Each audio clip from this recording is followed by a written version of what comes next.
This episode is going to be about relationship advice that I found and that I'm interested in, and therefore we're also going to go through it. So yeah, there's going to be more after the intro. And I am hungry, even though I've been eating so much today, like it's insane. But yeah, with that being said, hello, welcome back to the next episode of the Self-Development with Tactics podcast. And I'm really happy to be here. And I'm really happy to talk to you and talk about the things that I care about and talk about also about these things that I kind of think could contribute my life as well, which is also a huge part. Like, I don't know, I kind of also and always think about like, this is for the people, but this could also be contributing me. But in the end, like, I've learned so much over the course of like these 1.5 years or something. Maybe? No, not that much. Like 1 year and a bit. And I learned so much. And it is insane. And I really loved it. I really, really loved it and appreciate that. So yeah.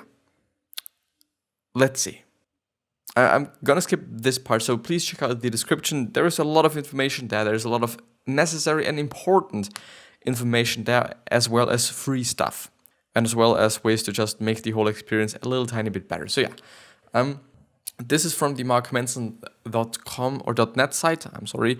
And basically, I want to tell you that you can also, you can listen to this as an audio version from the website itself. And there's also Mark's commentary. Well, no, thank you.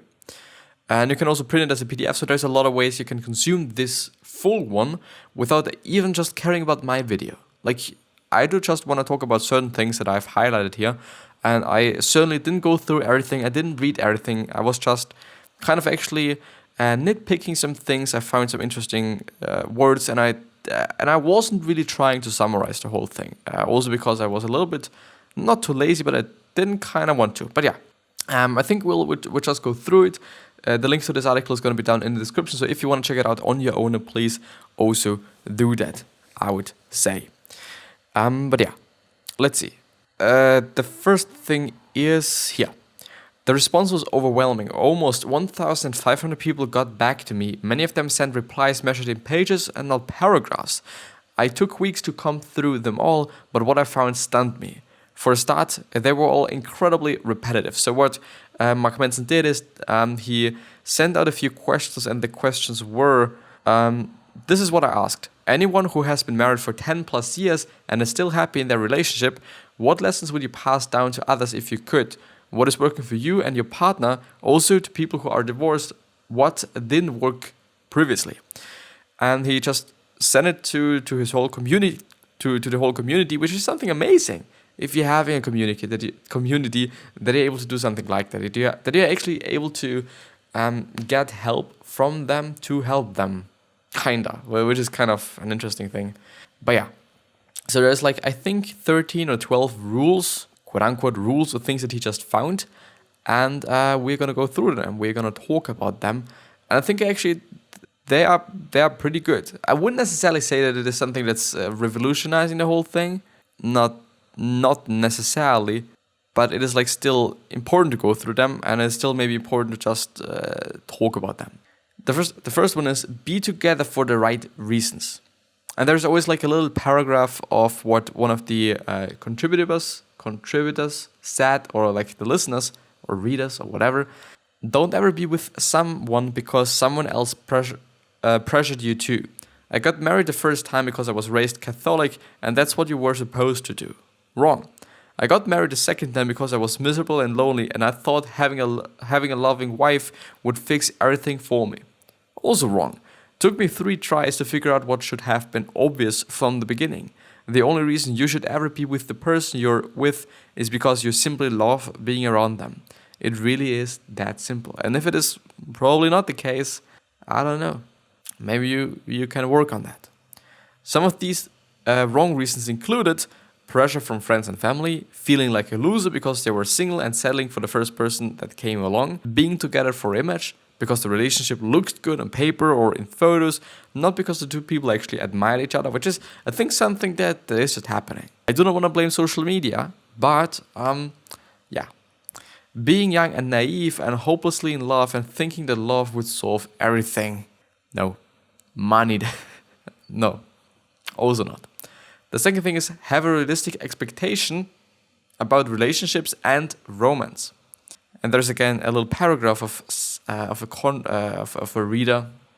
You're absolutely not going to be gaga over each other every single day for the rest of your lives. And all this happily ever after bullshit is just settling people up for failure. They go into relationships with these unrealistic expectations. Then, the instant they realize they aren't gaga anymore, they think the relationship is broken and over, and they need to get out. No, there will be days or weeks or maybe even longer when you aren't all mushy-gushy in love. Yeah? You're even going to wake up some morning and think, oh, you're still here. That's normal. And more importantly, sticking it out is totally worth it because in a day or a week or maybe even longer, you look at the person and a giant wave of love will inundate you. And you'll love them so much you think your heart can't possibly hold it all and it's going to burst. Because a love that's alive is also constantly evolving. It expands and contracts and mellows and deepens.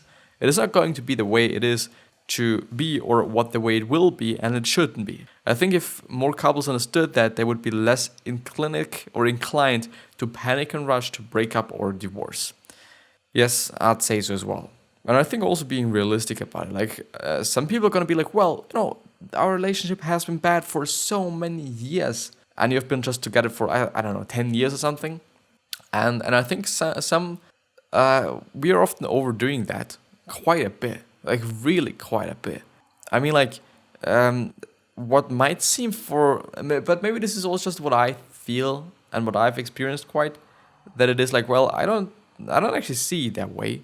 I'm seeing it as like, okay, there's been just something going on the past few weeks or something, or the past time, but not always constantly. Like, it's not always constantly a bad thing or constantly bad things going on or whatnot. It's not the case. It really is not. But for some people, it might feel that way, or it might seem that way, that it is actually the case that all the fucking time there is something going on. But it's not going to be the case. It's not going to be all the time. Of course, you can be like, okay, it's an overwhelming amount of time, which makes it kind of all the time. But yeah, it's not all the time. Romeo and Julia, this is actually the funny thing, in German it's Romeo und Julia, and there is Romeo and Juliet. Maybe this is actually because of just, yeah, anyway. Romeo and Juliet is not a love story. It is a 3-day relationship between a 30-year-old and a 70-year-old that caused 6 deaths. Sincerely, everyone who actually read it. I don't know if it is actually the case, because I haven't read it. I know the story some kinda, not really, maybe because of movies or whatnot, but I don't know too much about it. Happily ever after doesn't exist. Every day you wake up and decide to love your partner and your life, the good, the bad and the ugly. Some days it is a struggle and some days you feel like the luckiest person in the world. From Tara. Thank you, Tara. The third one. The most important factor in a relationship is not communication but respect, which is always something quite quote-unquote new for me, because we can understand that. Like, I think it makes sense that you're respecting the other person and whatnot. But yeah, what I can tell you is the number one thing is respect. It is not sexual attraction, looks, shared goals, religion or lack of, nor is it love. There are times when you won't feel love for your partner, but you never want to lose respect for your partner. Once you lose respect, you will never get back. From Lori. And I do also have to point something out, which is some people think that respect might mean something, and another person might think that respect means something completely different. And I think it's a huge problem. Because, if you're thinking and talking about respect, and you're like, well, you're not respecting me and whatnot, then it might be the case for this person. But in the end, it is not the fucking case. In the end, it's just about what the fucking word means, what respect is for you. So therefore, maybe just thinking and talking about whatever respect is for the other person might be something that's quite of an important thing, necessary thing, obligation maybe as well. So I don't know. I think that's just something that's quite important to really think about. And now my buttons aren't working. Well, of course, this one is working. Well, nevertheless. No, this is the wrong one. This is also the wrong one. This is the right one. Oh, I see. My sense is that these people, through sheer quantity of experience, have learned that communication, no matter how open, transparent, and disciplined, will break down at some point. Conflicts are pretty much unavoidable and feelings will always be hurt. It is crucial that you hold each other in high esteem, believe in others, and often more than you each believe in ourselves or yourselves, and trust that your partner is doing his or her best with what they have got. And there's another paragraph. My husband and I have been together for 15 years. I thought a lot about what seems to be keeping us together while marriages around us crumble. Seriously, it is everywhere. We seem to be at that age, kinda. The one word that I keep coming back to is respect or the preserve. I want to hear what he has to say, even if I don't agree with him, because I respect his opinion and I want to enable him to have some free time in our insanely busy lives, because I respect how he spends his time and how he spends time with and who he spends time with, And really, what this mutual respect means is that we feel safe sharing our deepest and most intimate selves with each and another. And this one from Nicole. And I think it is also a huge part. Common examples given by the many readers. So what does respect look like? Never talk shit about your partner or complain about them to your friends. If you have a problem with your partner, you should be having that conversation with them, not with anyone else. Talking bad about your partner to others will erode your respect for them and make you feel worse about the relationship and not better. And it is unfortunately something that I did and that I'm actually doing quite often, to be honest. I think I have to work on that. Even though, am I? Like, it depends. It depends on how you think about it, actually. But I think I am, without kind of being like, okay, it's just not what I'm doing. Respect that they have different hobbies, interests, and perspectives. Just because you wouldn't spend your time and energy differently doesn't mean it is better and or worse.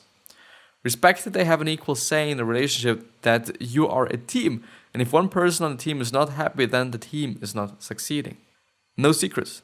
If you really... Well, I'm not quite sure about that one. Because also it isn't kind of possible. Like, there are some things that you don't even know about yourself, which you just can't communicate then, in the end. But no secrets. If you're really in this together and you respect one and another, everything should be a fair game. Have a crush on someone else?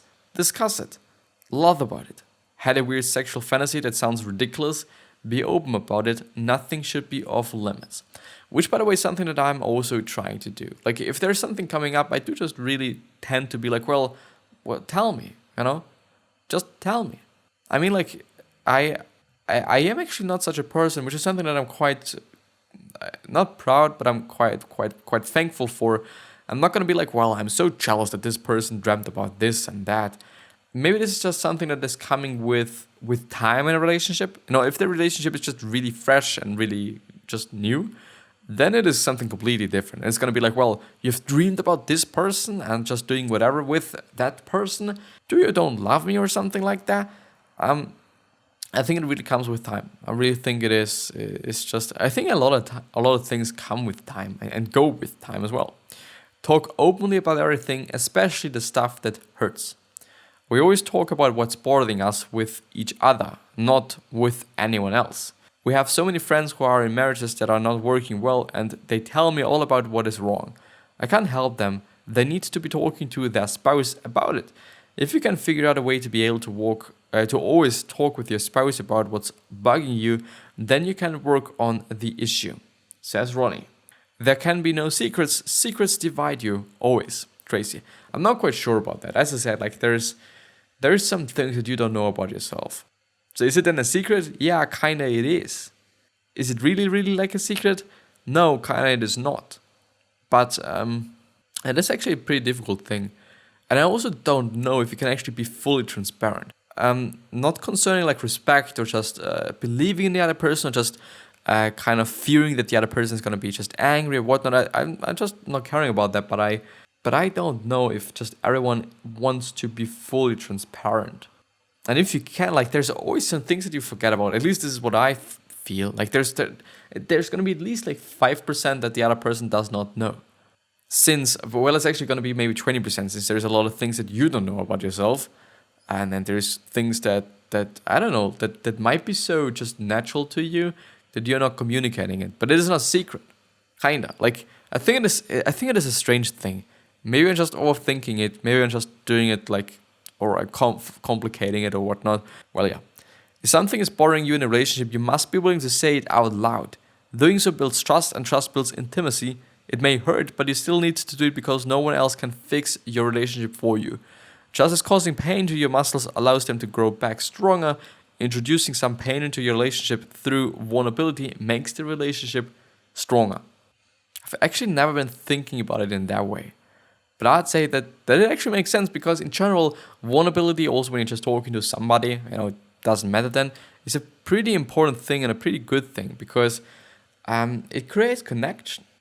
And I mean, like, I think it is kind of the exact same thing in a relationship, even though I guess in a relationship you can do it more on ease. Like it is gonna be like, well, yeah, I mean, like, yeah, I've pissed myself today, and it is fine, at least in some relationships. I hope at least, that the other person is not gonna laugh at you, that the other person is not gonna be like, okay, you're just such a fucker, you just pissed yourself, or something like that. Well, yeah. The key to fostering and maintaining trust in relationships is for both partners to be completely transparent and vulnerable. And there's a few points right now. If something is bothering you, say something. This is important not only for addressing issues as they arise, but it proves to your partner that you have nothing to hide. Those icky, insecure things you hate sharing with people, share them with your partner. Not only is it healing, but you and your partner need to have a good understanding of each other's insecurities and the way you each choose to compensate for them. Make promises and then stick to them. The only way to truly rebuild trust after it's been broken is through a proven track record over time. You cannot build that track record until you own up to previous mistakes and set about correcting them. And the last one is learn to discern your partner's own shady behavior from your own insecurities and vice versa. This is a hard one and will likely require some form of confrontation. But in most relationship fights, one person thinks something is completely quote unquote normal and the other person thinks it is really it's a really grade A fucked up. It is often extremely hard to distinguish who is being irrational and insecure and who is being reasonable and merely standing up for themselves. Be patient in rooting out what's what, and when it's your big gnarly insecurity, and sometimes it will be, trust me, be honest about it. Own up to it and strive to be better. Because we can be better. And I think that I'm sorry that this is actually going to be the end of the episode. Thank you very much for listening and or watching. And I really truly hope that I've been able to just share some things that are contributing something to your life. But yeah, or making your life just a little bit better. And yeah, with that being said, I'll wish you the best health, happiness, and also success. And also hope that you're going to remind yourself and you're going to be remembered, which basically means just being a nice person, then be remembered as a nice person. But yeah, with that being said, I'll hopefully going to see you the next time. And 3 questions that I'm having for you are, why are you here? What are you trying to change? And what is bothering you the most? Ask yourself these questions and I'm going to see you the next time. I'll see you.